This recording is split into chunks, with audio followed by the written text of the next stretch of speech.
So yo, what's up mga brad, update na naman po tayo sa mga nag-order nitong mga speaker box na to. Ayan na po ang order mo sir na D12 mid-high bullet. Ayan. At ito na namang nag-order nito, shout out sa iyo sir. Ayan na po ang D12 na miniscope mo. Ayan po ang D12 na miniscope mo. Ayan. Meron na pong preparado sa plunger. Ako baka kung matuyo po ni ngayon mga brad ay ipipintura na po natin. Ayan po ang ating finish mga brad. Ayan. Yan, i-shout out natin itong mga nag-order nitong mga speaker box na to. Ayan na po ang dalawang D18 mo sir. Ayan. Kasama po yung dalawang D15. Ayan, yung isa binutasan pa po para sa plunger. Yun pang isa binutasan po para sa yan po ang isang box, binutasan po para sa handle.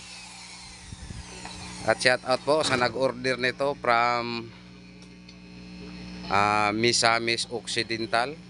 Naka-schedule po to sana ngayon, pero hindi po kami nakakuha ng bill of lading kahapon.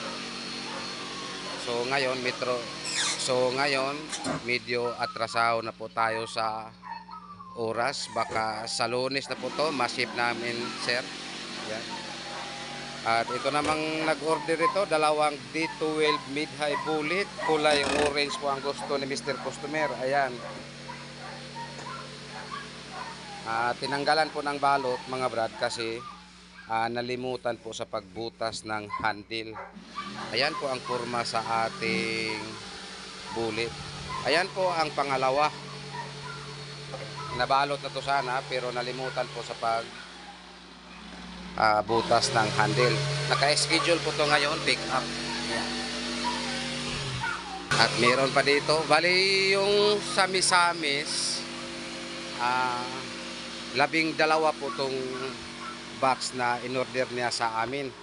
6 na 18 at 6 na D12 mid-high bullet. At ito na naman, shout out po sa nag-order nito from Argao, south ng Cebu. Ayan na po ang 18 mo sir, dalawang box. Ayan.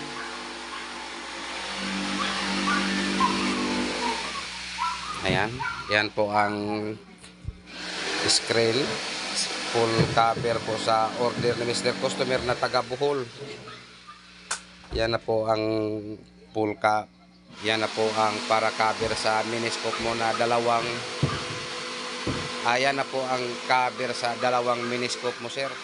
Pinipinturahan na po. At meron pa tayo ditong kakasimula pa lang na D12. Shout out po sa nag-order dito. Yan na po. Sinimula na po sa aking kasama dito yung dalawa. Bali, 4 po yon, yung dalawa lang muna. Pagkatapos nito, isusunod po natin ang dalawa. Yan po. Dalawang speak on bawat box.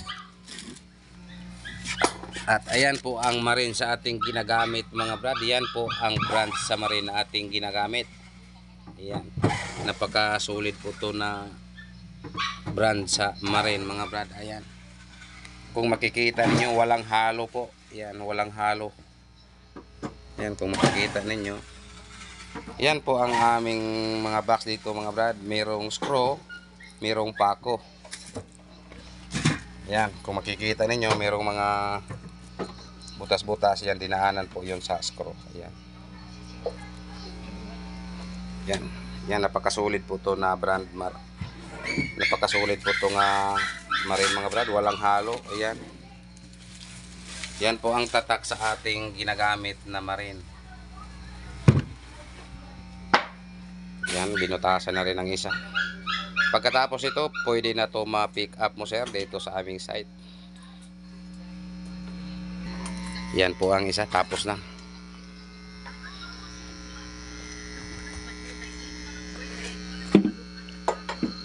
So, itong nakakulay puti, magkasama po yon. Isa lang po ang may-ari niyan, yung dalawa na yan. At yung dalawa. Gusto ni Mr. Customer, dalawang speak on plate bawat box. Speak on plate po ang gusto na terminal niyan sa kaniyang box. At dito naman sa kaniyang sub ay speak on me lang po ang gagamitin natin yan. Bali, apat po ang order ni Mr. Customer. Dalawang 18 at dalawang D15.